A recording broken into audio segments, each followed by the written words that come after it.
తిరిగి BCN news కి స్వాగతం. రాష్ట్రంలో చంద్రబాబు నేతృత్వంలోని కూటమి ప్రభుత్వం దివ్యాంగుల ఉసురు పోసుకుంటుందని వైసీపీ దివ్యాంగుల విభాగం అధ్యక్షుడు బందల కిరణ్ రాజ్ మండిపడ్డారు. తాడేపల్లి వైసీపీ కేంద్ర కార్యాలయంలో ఆయన మీడియాతో మాట్లాడుతూ పెద్ద ఎత్తున దివ్యాంగులకు ఇస్తున్న పెన్షన్లను తొలగించాలనే కుట్రలో భాగంగా రీవెరిఫికేషన్ పేరుతో దివ్యాంగులను ప్రభుత్వం వేధిస్తోందని ఆగ్రహం వ్యక్తం చేశారు. ఇప్పటికే 1,00,000 మంది దివ్యాంగుల పెన్షన్లో కోత పెట్టిన ప్రభుత్వం రానున్న రోజుల్లో పెద్ద సంఖ్యలో మిగిలిన పెన్షన్లను కూడా తొలగించేందుకు సిద్దమైందని ధ్వజమెత్తారు. సంవత్సర కాలం నుండి కూటమి ప్రభుత్వం దివ్యాంగుల పట్ల సీతకన్ను వేసింది. దివ్యాంగుల యొక్క అభివృద్ధికి సంక్షేమానికి పెద్దపీట వేస్తామని చెప్పి అధికారంలోకి వచ్చినటువంటి ప్రభుత్వం అధికారంలోకి వచ్చిన తొలి నాళ్ళలోనే దివ్యాంగుల యొక్క వైకల్యాన్ని మరొకసారి మీరు ధృవీకరణ చేసుకోండి, మీ వైకల్యం ఒరిజినల్ కాదు, మీరు రీవెరిఫికేషన్ అనేటువంటి ప్రక్రియ ద్వారా మరలా మీ యొక్క వైకల్యాన్ని పునర్పరిశీలన చేసుకోమని చెప్పేసి దివ్యాంగులకు నెత్తిన పెద్ద బండ మోపింది. కూటమి పరిపాలనలో దివ్యాంగులకు సదరం సర్టిఫికెట్లు రీవెరిఫికేషన్ చేసుకుంటేనే వారిని పూర్తి స్థాయిలో దివ్యాంగులుగా గుర్తించి ఆ పెన్షన్లు ఇచ్చేటువంటి పరిస్థితి ఉంది. ఈరోజు రాష్ట్ర వ్యాప్తంగా చూసుకుంటే 4,50,000 మందికి దివ్యాంగులకు రీవెరిఫికేషన్ అనేది ఇప్పటి వరకు పూర్తయింది.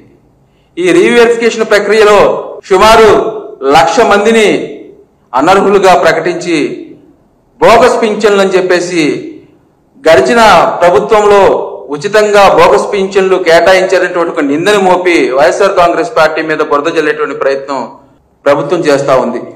నిన్నగాక మొన్న 4,00,000 మంది వైకల్య నిర్ధారణ పరీక్షలు చేస్తే అత్యధికులకు మరి వైకల్యం లేని వారిగా గుర్తించామని చెప్పేసి మాట్లాడుతూ ఉన్నారు. ఈరోజు మేము ఒకటే అడుగుతా ఉన్నాం, ఎలక్షన్ల ముందు వైకల్యంతో ఉన్నవారు ఎలక్షన్ అయిపోయిన తర్వాత వైకల్యం లేని వారిగా ఎలా మీరు ఉంటారని చెప్పేసి మీరు మాట్లాడుతూ ఉన్నారని చెప్పేసి అడుగుతూ ఉన్నాం. వెరిఫికేషన్ ప్రక్రియ కొనసాగుతున్నటువంటి కేంద్రాలు ఏవైతే ఉన్నాయో ఆ కేంద్రాలలో కనీసం అంటే మౌలిక వసతులు కూడా లేవు. గడిచిన కొద్ది కాలం నుండి కూడా మేము వైఎస్ఆర్ కాంగ్రెస్ పార్టీ దివ్యాంగుల విభాగం నుంచి పదే తెలియజేస్తా ఉన్నాం, అయ్యా దివ్యాంగులు మీరు ఇబ్బంది పెట్టొద్దు, రీవెరిఫికేషన్ పేరుతోటి వారిని హింసించొద్దు అని చెప్పేసి మేము అడుగుతా ఉన్నాం. దానిలో భాగంగా చూసుకుంటే కనుక ఈ వెరిఫికేషన్ ప్రక్రియ కొరకు వెరిఫికేషన్ కేంద్రాలకు అటెండ్ అయ్యి ప్రాణాలు కోల్పోయేటువంటి పరిస్థితి మనం చూస్తా ఉన్నాం. మరి గడిచిన 2 వారాల క్రితం చింతలపూడి నియోజకవర్గం రేచల్ల గ్రామం నుంచి మరి ఒక దివ్యాంగ సోదరుడు ప్రొద్దుటూరి సుధాకర్ అలియాస్ యేసు, ఈయన సదరన్ సర్టిఫికేట్ వెరిఫికేషన్ కోసం చింతలపూడి నియోజకవర్గం రేచల్ల గ్రామం నుంచి ఏలూరు జనరల్ హాస్పిటల్కి రావడం జరిగింది. ఈ జనరల్ హాస్పిటల్లోనే వచ్చిన సమయంలోనే ఒక్కసారిగా కుప్పకూలిపోయి అనారోగ్యం చేత మరి అక్కడికక్కడే చనిపోవడం జరిగింది. ఈ రోజు మీరు సాధించింది ఏంటి అని చెప్తే గత సంవత్సరం నుండి దివ్యాంగులు ప్రాణాలు తీసేటువంటి పరిస్థితి ఇక్కడ మనకు కనిపిస్తా ఉంది. ఇది ఒకటే కాదు, రాష్ట్ర వ్యాప్తంగా సుమారు ఇప్పటికీ 10ల సంఖ్యలో ప్రాణాలు కోల్పోయినటువంటి పరిస్థితి ఉంది. కేవలం సదరన్ సర్టిఫికెట్లు మరి వెరిఫికేషన్ కోసం వెళ్ళేసి ప్రాణాలు కోల్పోయిన పరిస్థితి మనం చూస్తా ఉన్నాం.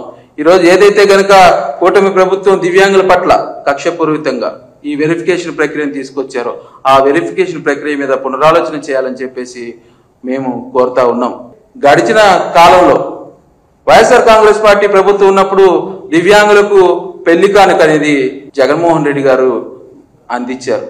మరి సంవత్సర కాలం నుండి మేము అడుగుతా ఉన్న వైఎస్ఆర్ కాంగ్రెస్ పార్టీ దివ్యాంగుల విభాగం నుండి ఎంతమంది దివ్యాంగ జంటకు మీరు పెళ్లి కానుక ఇచ్చారని చెప్పేసి అడుగుతా ఉన్నాం. సంవత్సర కాలం నుండి ఎన్ని బ్యాక్లాగ్ పోస్టులు దివ్యాంగులకు మీరు కేటాయించి మీ యొక్క చిత్తశుద్ధిని నిరూపించుకున్నారని చెప్పేసి అడుగుతా ఉన్నాం. ఏదైతే నిన్నగాక మొన్న మరి గడిచిన కొద్ది కాలంలో మరి ఏదైతే దివ్యాంగుల కోసం వృద్ధుల కోసం మరి అవ్వాతాతల కోసం నెలవారీ వచ్చేటువంటి రేషన్ ఏదైతే ఉందో మరి జగన్మోహన్ రెడ్డి గారు మరి ఇంటింటికి సరఫరా చేసి దివ్యాంగులు ఇంటి వద్దకే ఆ రేషన్ అందించినటువంటి పరిస్థితి మనం ఆనాడు చూసాం. మరి ఈనాడు చూసుకుంటే కనుక పౌరశాఖ మంత్రి వర్యులు నాదెండ్ల మనోహర్ గారు మన ఒక స్టేట్మెంట్ ఇచ్చారు. 5 రోజుల ముందుగానే దివ్యాంగులకు మేము ఈ రేషన్ సరుకులు ఏవైతే ఉన్నాయో వారి ఇంటికి తీసుకెళ్లి అందిస్తామని చెప్పేసి అన్నారు. క్షేత్రస్థాయిలో మీరు చెప్పినటువంటి మాటలు అమలవుతున్నాయా అని చెప్పేసి వైఎస్ఆర్ కాంగ్రెస్ పార్టీ దివ్యాంగుల విభాగం నుంచి మేము అడుగుతాం. ఉమ్మడి తూర్పు గోదావరి జిల్లాలోని సాగునీరు డ్రైనేజీ వ్యవస్థల ఆధునీకరణకు డ్రైనేజీ బోర్డు పునరుద్దరణకు రాష్ట్ర ప్రభుత్వాన్ని కోరుతూ జిల్లా పరిషత్ సర్వసభ్య సమావేశం ఏకగ్రీవంగా తీర్మానం చేసింది. ఉమ్మడి తూర్పు గోదావరి జిల్లా పరిషత్ సర్వసభ్య సమావేశం కాకినాడలోని జడ్పీ సమావేశ మందిరంలో జరిగింది. జడ్పీ చైర్మన్ విప్పత్తి వేణుగోపాలరావు అధ్యక్షతన జరిగిన ఈ సమావేశంలో కాకినాడ జిల్లా కలెక్టర్ షణ్మోహన్ సగిలి, తూర్పు గోదావరి జిల్లా collector P Prasanthi, doctor B R Ambedkar, Konaseema జిల్లా కలెక్టర్ ఆర్ మహేష్ కుమార్, రాజ్యసభ సభ్యులు పిల్లి సుభాష్ చంద్రబోస్, ఎమ్మెల్యేలు, ఎమ్మెల్సీలు, 4 జిల్లాల నుండి జడ్పీటీసీ సభ్యులు, వివిధ శాఖల జిల్లా అధికారులు పాల్గొన్నారు. ఈరోజు ఉమ్మడి తూర్పుగోదావరి జిల్లా ప్రజా పరిషత్ సర్వసభ్య సమావేశం నిర్వహించడం జరిగింది. ఈ సమావేశానికి 4 జిల్లాల నుంచి కూడా జిల్లా అధికారులు, అలాగే గౌరవ కోనసీమ కలెక్టర్ గారు, అలాగే గౌరవ తూర్పుగోదావరి జిల్లా కలెక్టర్ గారు, అలాగే కాకినాడ కలెక్టర్ గారు ఈ సభకు హాజరయ్యి చాలా హోందాగా ఈ సభను నిర్వహించడం జరిగింది. అలాగే ప్రజాప్రతినిధులు కూడా గౌరవ రాజ్యసభ సభ్యులు బోసు గారు, గౌరవ ఎమ్మెల్సీ సభ్యులు, గౌరవ ఎమ్మెల్యేలు, అలాగే నా తోటి జడ్పీటీసీ సభ్యులు అందరూ కూడా వివిధ డిపార్ట్మెంట్లకు జిల్లా అధికారులు అందరూ కూడా హాజరవడం జరిగింది. ముఖ్యంగా నీటిపారుదల శాఖ మీద, వ్యవసాయం మీద ఎక్కువగా రివ్యూ చేయడం జరిగింది. ఎందుకంటే ఇది ఖరీఫ్ సీజన్ కాబట్టి మన జిల్లాలన్నీ కూడా వ్యవసాయ ఆధారిత జిల్లాలు కాబట్టి, అదేవిధంగా నీటిపారుదల శాఖ కూడా ఎంతో ప్రాధాన్యత ఉంది కాబట్టి, రాబోయే రోజులు మనకు వరద రోజులు కాబట్టి దాని మీద ప్రత్యేక దృష్టి సారించి డిస్కస్ చేయడం జరిగింది. అంతా కూడా ఒక మంచి ఫ్రెండ్లీ సిచ్యుయేషన్లో సభను జరుపుకోవడం జరిగిందనేసి మీ అందరికీ కూడా తెలియపరుస్తున్నాను. తూర్పుగోదావరి జిల్లా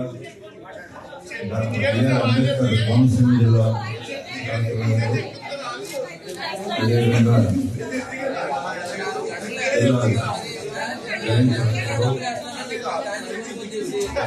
సిఇఓ గారు, గౌరవ జిల్లా పరిషత్ సభ్యులు, గౌరవ మండలికి ఖరీఫ్ సీజన్ ప్రారంభమైంది.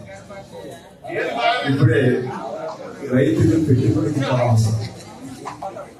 గౌరవ ముఖ్యమంత్రి గారు ఎన్నికల ముందు క్లియర్ గా ఒక వాగ్దానం చేశారు. ఒక నెల లోపులోనే, ఒక రోజులో, 24 hours లో, అదే చెప్పాను, 24 hours లోనే ధాన్యం ప్రొక్యూర్ చేసిన వెంటనే 24 గంటల లోపు వారందరికీ కూడా పేమెంట్ ఇస్తాము. దాదాపు 2 నెలల 15 రోజులు అయింది. పెట్టుబడి అధికంగా కావాల్సిన రోజులు.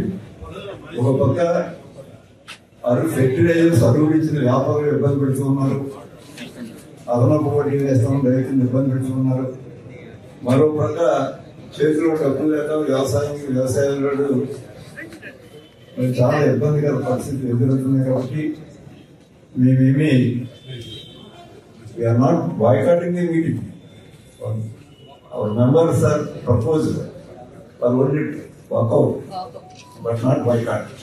అంచేత నిరసన వ్యక్తం చేసే ప్రతి అందరికీ అవకాశం ఉంది. ఈ సభలో నిరసన వ్యక్తం చేసేటప్పుడు మా ఇబ్బందుల గురించి ఎక్కువనే నిరసన వ్యక్తం చేస్తున్నాం. నిరసన వ్యక్తం చేసినటువంటి అంటే సమస్య తీవ్రతను ప్రభుత్వం దృష్టికి తీసుకురావాలనేది మా ప్రధానమైనటువంటి ఉద్దేశం.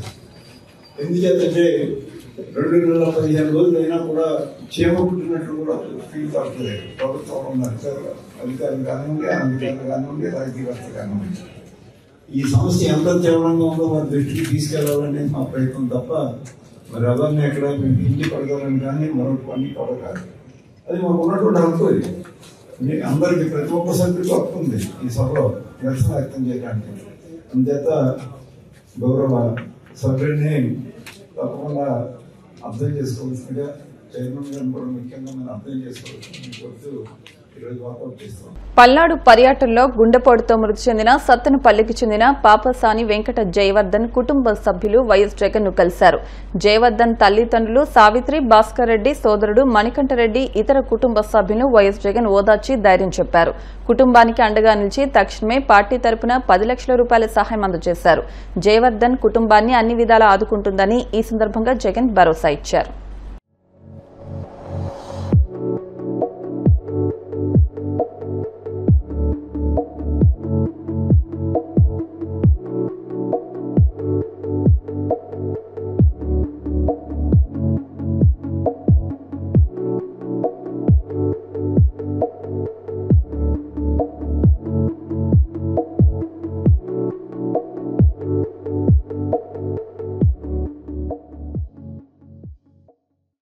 అనంతపురం జిల్లా కూడేరు మండలం జైపురం గ్రామంలో సుపరిపాలనలో తొలి అడుగు కార్యక్రమం పండుగ వాతావరణంలో నిర్వహించారు.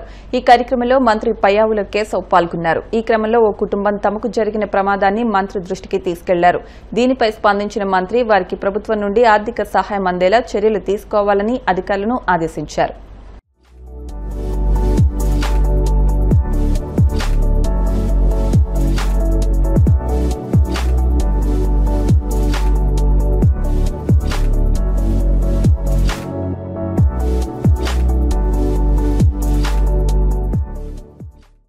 శ్రీకాకుళం జిల్లా హిరమండలం బొడ్డేపల్లి రాజగోపాలరావు వంశధార ప్రాజెక్టు జిల్లా కలెక్టర్ స్వప్నికల్ దినకర్ పుండ్కర్ ఎడమ కాలువ ద్వారా సాగునీటిని విడుదల చేశారు.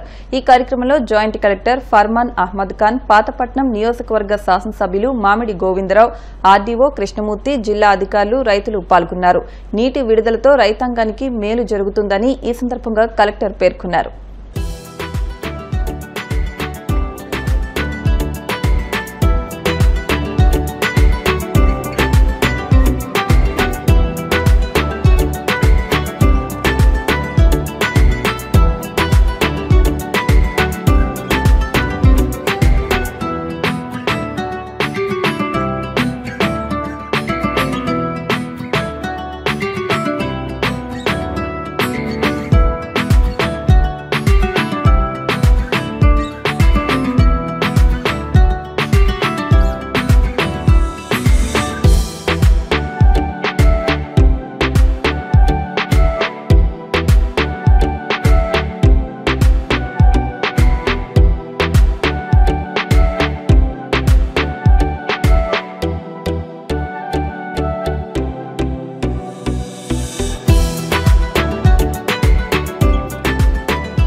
వార్తలు ముగించే ముందు ముఖ్యాంశాలు మరొకసారి.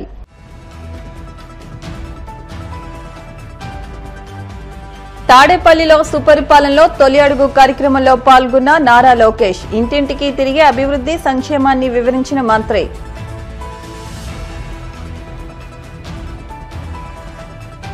పాయికరావుపేటలో ఉత్సాహంగా సుపరిపాలనలో తొలి అడుగు కార్యక్రమం. ఇంటింటికి వెళ్లి కూటమి ఏడాది పాలనలో చేసిన అభివృద్ధిని వివరించిన హోంమంత్రి అనిత.